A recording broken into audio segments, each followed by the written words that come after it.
Good morning. Are we ready? Everyone here? Okay, I'll call the meeting to order. And let's start with a motion to excuse Clarence and Lionel. Molly, all in favor? Okay, motion carried. And then let's do some introductions. We have quite a few people here. Welcome. I'm Anne-Marie Phillipson. I'm going to chair this meeting today because Clarence is in Panama. So we'll start with Lane. Good morning. I'm Lane Johnson, the Director of Corporate Services. I'm Pam Elliott, Admin Assistant for Planning and Development. Good morning. I'm Ellen Unruh, and I represent the area around the village of Rosemary. Good morning. I'm Wayne Hammergan. I'm from the Division 4, which is Scandia, Rainier, and Bow City. Hi, I'm Kelly Chrisman, and I'm from the area around Bethano, Division 6. Good morning. I'm Kevin Stevenson, County Administrator. Hello, everyone. My name is Molly Douglas, and I represent the northern part of the county, the Gem-Finnegan area. And you've already done it. Good morning. Hebe Kellen, Division 2, Tilly area. Good morning and Merry Christmas. I'm Tracy Fife, and I'm from Division 5, which is south and west around the area of Brooks. Good morning. Brian DeJong, and I represent the area around the village of Dutchess. Okay, we'll start with Valerie.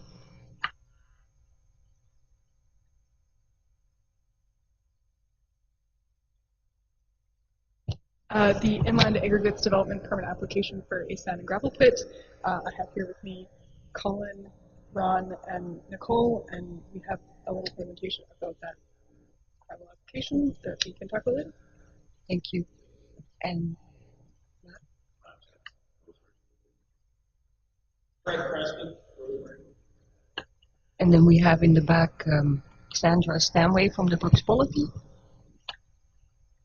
and staff.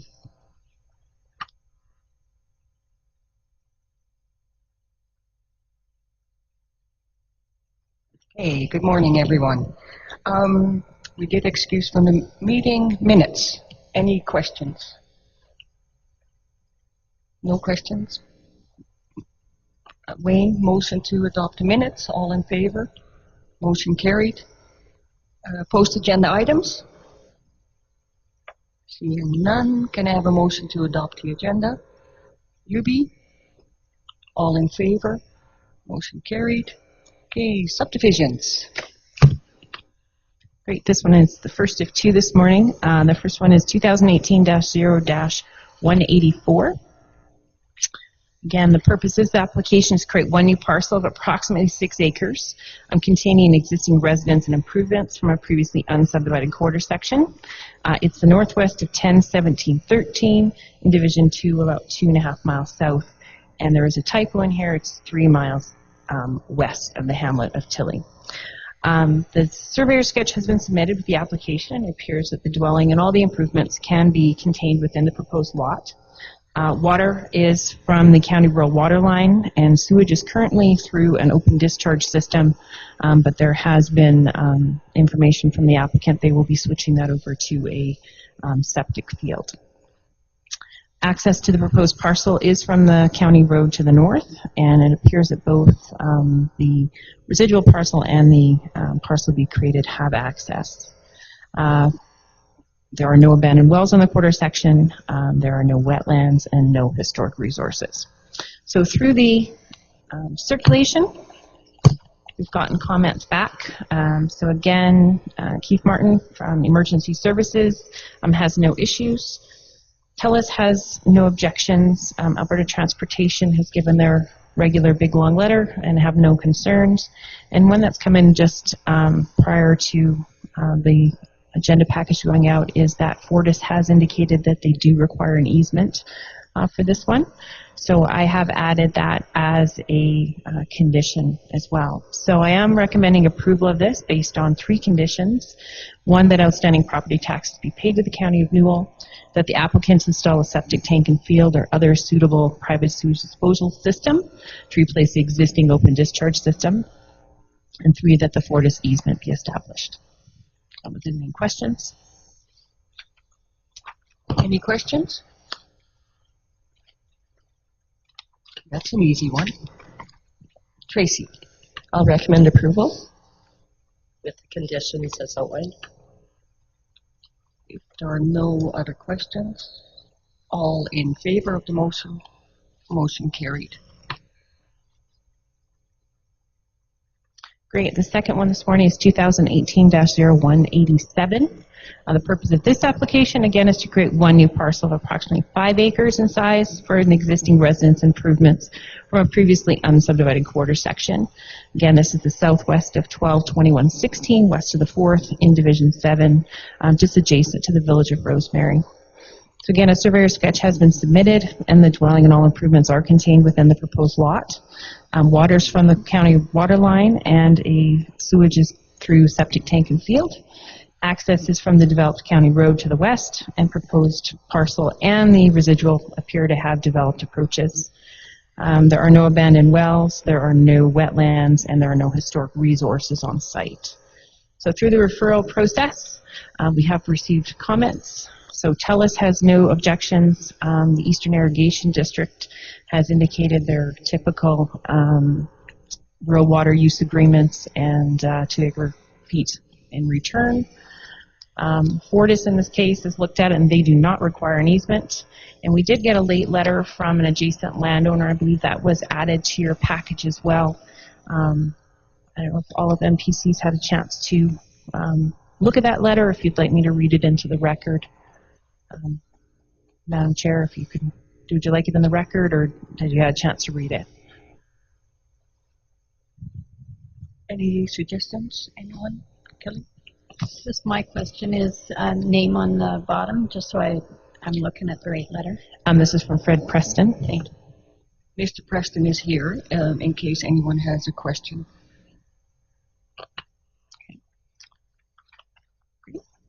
Yes. Okay, I'll read it in. And again, Mr. Preston may want to add to that if he so wishes to. An adjacent landowner of northeast to 2116, west of the 4th, and a farmer to the above-mentioned proposed subdivision. I have some comments and concerns. As it stands now, there are already 4 dwellings along the 4,000-foot stretch of road along Range Road 16-1, beginning just north of the proposed subdivision to just over half a mile south of the proposed subdivision, with another 6 dwellings possible based on my understanding of the existing land titles and current subdivisions. If this subdivision in question is granted, that would allow the possibility of 11 dwellings on a 4,000-foot stretch of rural road. To me, that seems like a very high density of housing for a rural area. I've seen the future, and you can see it too. Rural southern Ontario has many roads with acreages upon acreages lining them. Closer to our neighborhood, one only has to drive from Dutchess to Brooks on Highway 873 to see an example of this. An even closer example is a high-density rural area is 1.5 miles north of the village of Rosemary, many houses lining the sides of the road in a very short distance. As a farmer, my normal agricultural activities occur at all hours of the night and day. Some activities include annoying byproducts such as noise, dust, and bright lights. Some activities include pesticides. As a matter of due diligence and as a good neighbor, I notify my neighbors of my spraying intentions. As the number of rural residents increases, especially residents not involved in agriculture, the tolerance for normal farming activity decreases. The more rural residents there are for me to work around, the harder it becomes for me to be a good neighbor. The other issue with granting subdivisions is that the remaining land in the quarter is eligible for another dwelling. The land included with my yard would never be removed from agricultural production. Removing good irrigated farmland from production seems very short-sighted. I understand that the county enjoys the extra tax dollars that an acreage brings in. However, if agriculture in the county of Newell is a priority, as my county councillor tells me it is, then granting new subdivisions, especially one in a high-density area like mine, is a tragic mistake. Currently, there are enough obstacles to farming without adding extra acreages and rural residences, while at the same time decreasing the area of irrigated farmland. Looking ahead 50 years, encouraging growth in a rural hamlet seems like a much better strategy. Thank you for receiving my comments and concerns. Please contact me if you wish to discuss it further.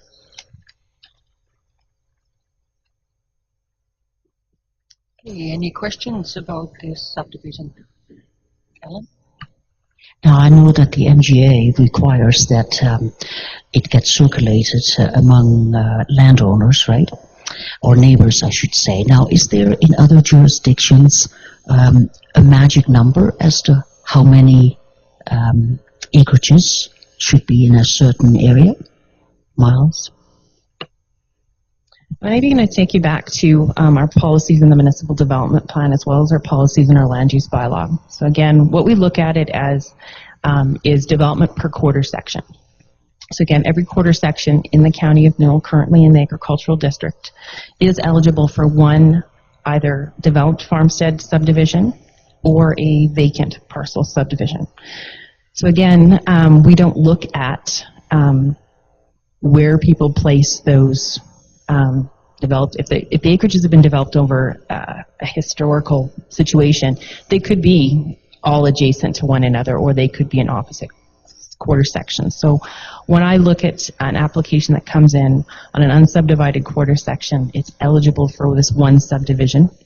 The policies within the municipal development plan indicate that council is supportive of the one parcel per quarter section, which would support the agricultural community, would support additional family members returning to the farm. It would encourage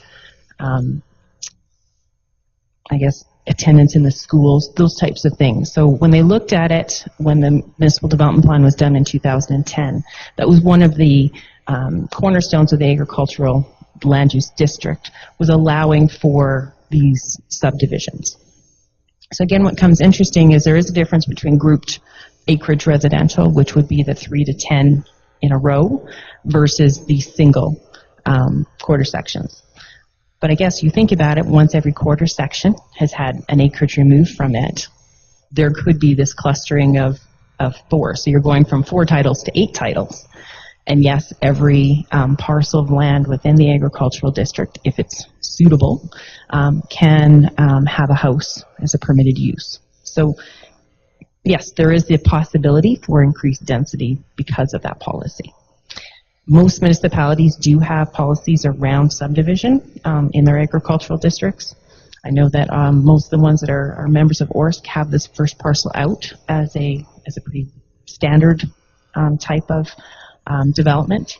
Our neighbors to the north and west, so Foothills, Rocky View, those types of things where there's a lot more pressure, they have required a rezone for every single subdivision that comes out.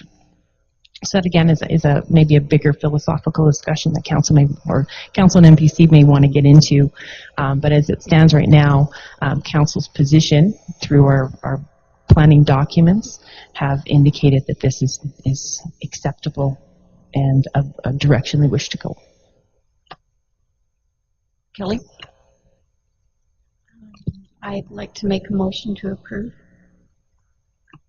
Any other questions, remarks? Brian? Yeah, I would agree that I think this is this proposal suits our goal, and that's really yes, we want to protect agriculture, and I think this does that. I mean, there's dry corners in most of the county, and the reality is our rural areas are suffering sometimes from a decreased population.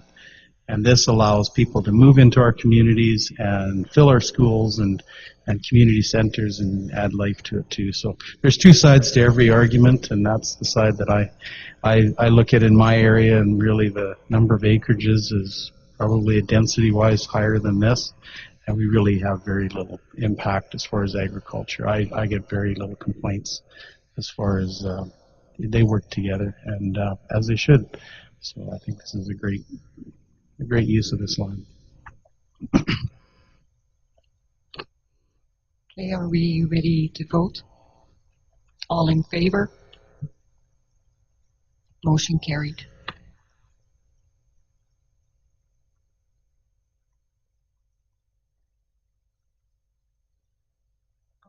Development permits?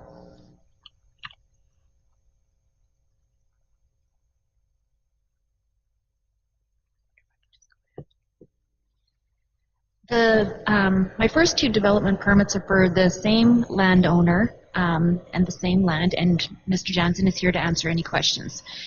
2018099 is to install a moved-in dwelling with an attached deck and attached garage. The applicant is not requesting any variances to the setback. The dwelling will be moved in from Hazard, and he's supplied photos of the dwelling. We are recommending the minimum security deposit of $5,000, which will be returned when the work complies with the Alberta Safety Code requirements. The applicant intends to use the existing septic field. There was no issues or concerns from staff. There was no response from adjacent landowner, and we're recommending approval with conditions. Thanks, Annalie. Ellen? I like to move with conditions for approval. Any other comments, questions? The applicant is here if we have questions from that. No. Okay, all in favor of the motion? Motion carried. And again, this is for the same location. It's to approve 2 as-built agricultural buildings with a variance to the right-of-way setback. According to the applicant records, the agricultural building 1 was constructed in 1974 and agricultural building 2 was constructed in 1965. The applicant is requesting an 18-foot variance to building 1, bringing it from 100 feet to 82 feet. And the applicant is requesting a 42-foot variance for building 2, bringing it from 100 feet down to 58 feet. There was no issues or concerns from staff. There was no response from adjacent landowners, and we're recommending approval with conditions. Any questions? No question? Oh, Brian.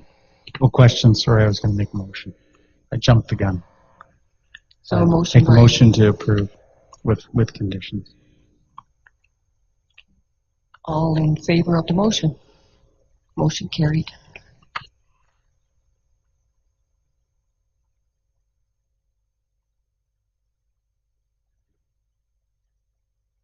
Thank you for coming. Have a good day. Okay, and now we can go to our, oh, sorry, Channeling. My third application, 2018056, is an application to provide approval for a gravel pit. The developer has submitted a road plan to construct Range Road 173 to their parcel as well as road approach. Municipal Services has approved the road plan, and the developer will be required to enter a development agreement with the county to construct the road.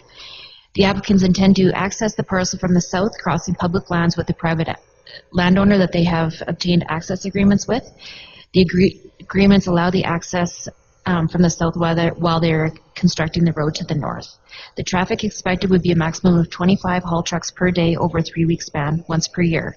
The project was registered with the Alberta Environment in December 2006 and is a 50-year project.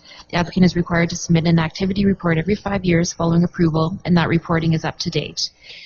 The applicants do have an information session that they would like to show you today and answer any questions, and they are here. Go ahead, Valerie, just find a mic somewhere.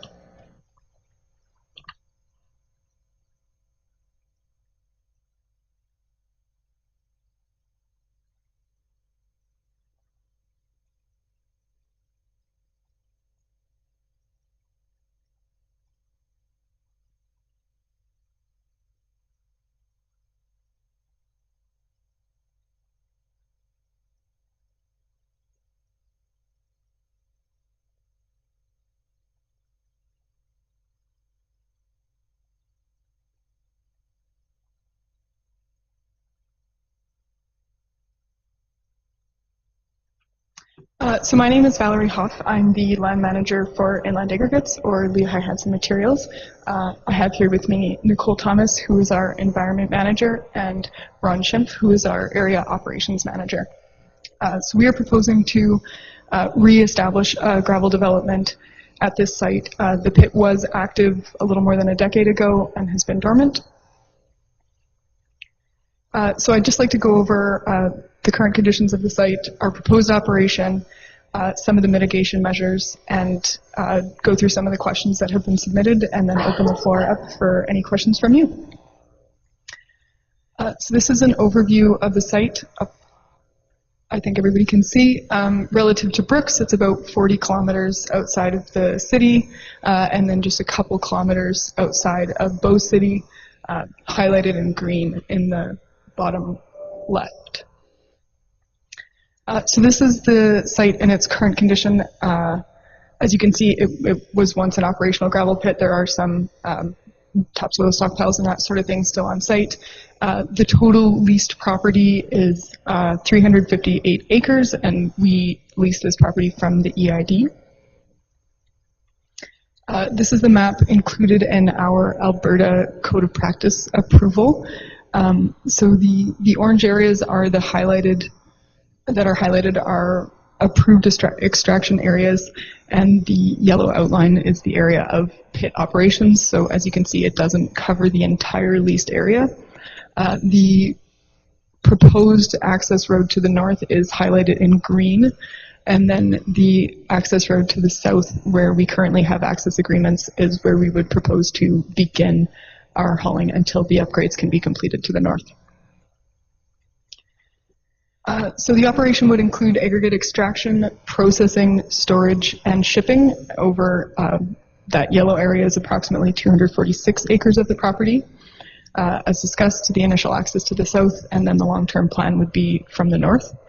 Would typically be a seasonal pit, as Shanali had mentioned.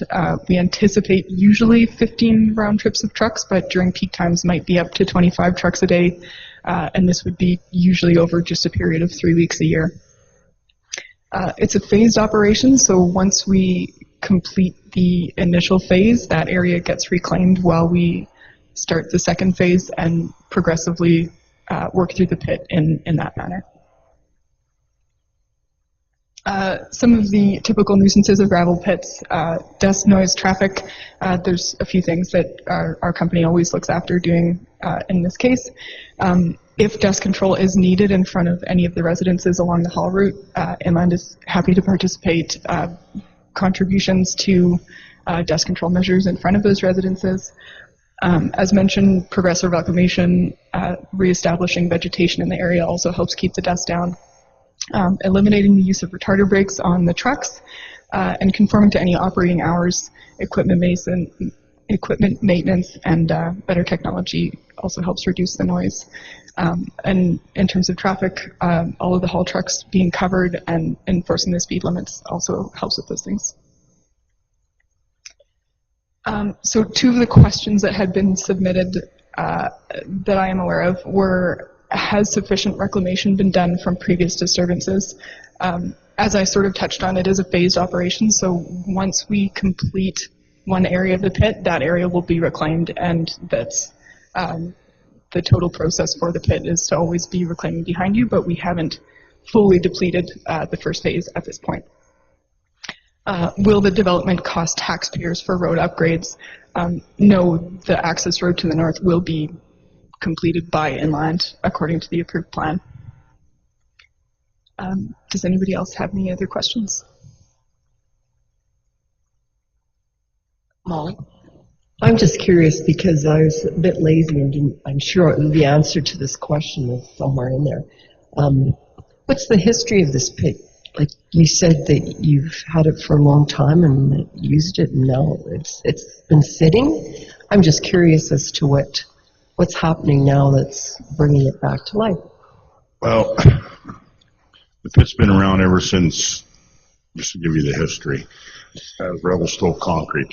That's when Revelstoke was here. They leased the pit, so I personally don't know how long we've leased it, but 12 years ago there was a change in our company, and because Brooks was not producing a lot of external aggregates, they decided that the material we had up, they would use it up, and then we then started buying a little bit from Smith Trucking, and they were supposed to come back in and crush, but then a few years after that, the new law came in that if you didn't crush an aggregate pit for X amount of years, you had to reapply for the development permit.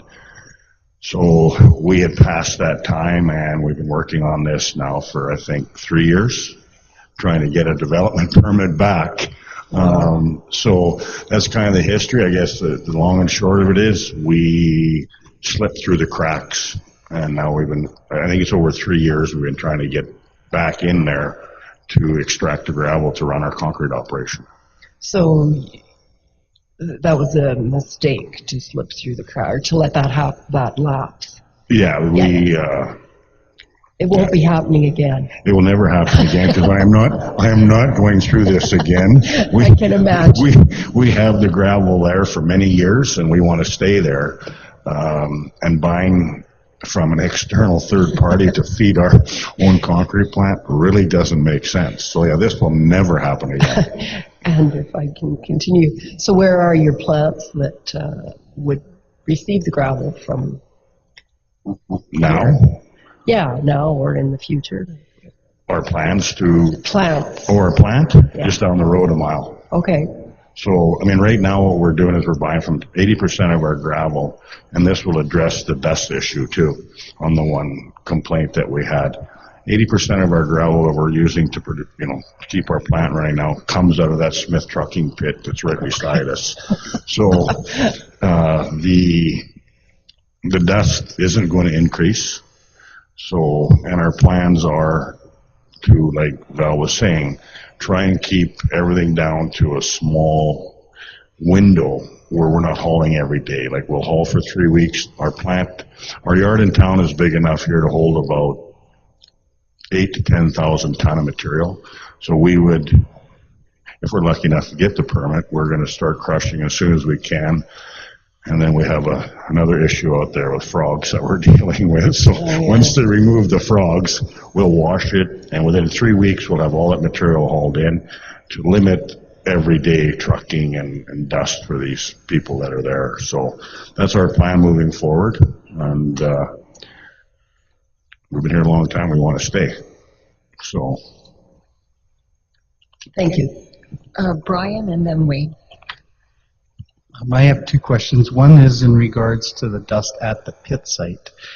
Because of the prevailing winds, it will affect some of the residents that, one of them that has expressed some concerns about the road dust, but I'm concerned about the pit activity and the dust that it would create.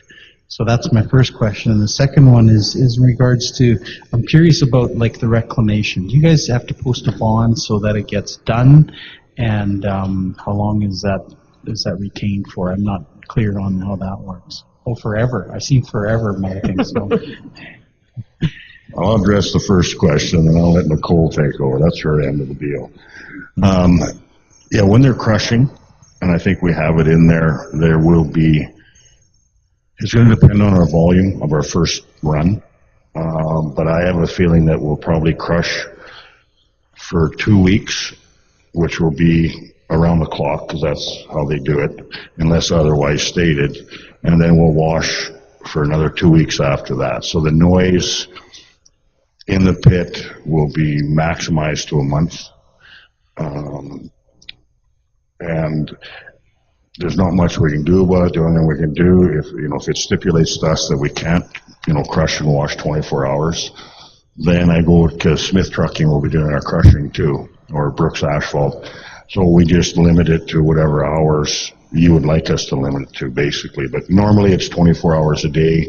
Because of our volume, maximum 1 month, and that would hopefully be done, in that April, May area. To follow up on that, if you have you guys had the opportunity to engage the residents in that area as far as what that timetable and the work plan is as far as that? And I'm curious whether that's what their feedback was, if you have engaged them. I don't know if I heard you correctly, but so if the residents, we would inform them if you'd like us to, that we're crushing. Is that what the question was? Well, I always think it's good to communicate what you're doing, especially if it affects, or whether it's noise or dust or whatever, to the people that are most effective. And it's being a good neighbor, I guess. So I'm just curious if that is part of your process or whether that needs to be done yet. In the past, we probably haven't informed the neighbors, but we will. And I think Nicole might have that in her environmental plan, that we will let them know. I think there's there'll be 4 neighbors affected by, say, the noise. So we will definitely inform them and come to a conclusion with them what they'd like to see, because we don't need to fight over hours of operation with them. If they don't want us crushing at night, then you know what? Then that's the way I price the job out with Smith Trucking. Go ahead, Nicole, and then I'll go to Wayne. So yeah, just on that point, we have not to date because we didn't realize it was going to take 3 years to get to this point. But we do have community engagement plans for all of our sites, and part of that is speaking and interacting regularly with adjacent neighbors as well as the community in general. So that will be part of that plan for our active sites. On the reclamation side of things, the way that Alberta Environment works is that they have their own set of regulations and the code of practice for PICS permit that we have. As part of that, we do have to post reclamation liability security in the form of a letter of credit or a bond or that sort of thing, and that covers for all of your open areas as well as your plan for the next 5 years.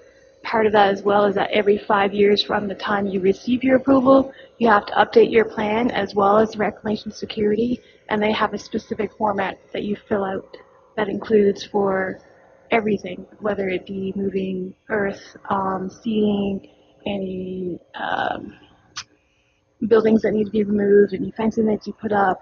It includes everything, and there's formulas in there so that at any point, if we were to walk away, not that we would, then the money would be available to reclaim the site at that point in time. And it sits in place even after we're depleted and we reclaim the pit and it gets seeded and vegetation seasons. Then we have to apply for a reclamation certificate, and the Alberta government reviews that. Typically, that's been taking me about 2+ years for review by the government, and that security does not get released until that certificate is released. So it goes well beyond the life of the pit. Wayne, you had a question? Yeah, it's on that access road. You're going to rebuild or construct a brand new road to haul aggregate out. What is wrong with the old road that's leading into there right now? Because I've been down there, and to me it didn't seem so bad. So I'll answer it. Well, we've been using, in fact, it doesn't show on the drawing, but the old access road, as we'll call it, is Crown. And adjacent to the Crown is where our scale is. If you've been down the road, you've seen the scale. So now that when we started this process again 3 or 4 years ago, we found out that that's not a county road. That's a Crown road. So, yeah, so we have permission up until May of 2019, and we're going to apply for another year extension. They're allowing us to use the road that we used for the last 50 years until the end of, we will get it till May of 2020, and by then we'll have the new road built. So that's why we have to, yeah, it's over my head. So this is really part of what's taken this application so long. It took us a long time to find out from the province that the stance that the Crown takes is that it's not their responsibility to provide public road access to private lands. So if this was a Crown-owned property, they would provide us with long-term access on the Crown Road, but because it's a private pit, they take the stance that it's not their responsibility to provide access to that pit. So we have to take public roads or have a private road or something, but we aren't allowed to have long-term Crown access to a private pit. So Just, just do whatever you want, and it'll take 50 years before you figure it out. Kelly. If you're ready, Madam Chair, I'm ready for a motion to approve. Go ahead, Kelly, make that motion. I will make a motion to approve. Any more questions? Any other questions, comments? No? All in favor of the motion? Motion approved. Thank you for coming in. Thank you for having us. Yeah, and good luck. Yeah.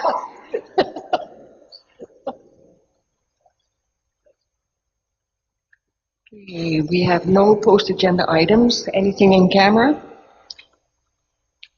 Questions about the information item? No? No question. Okay, then I adjourn the meeting.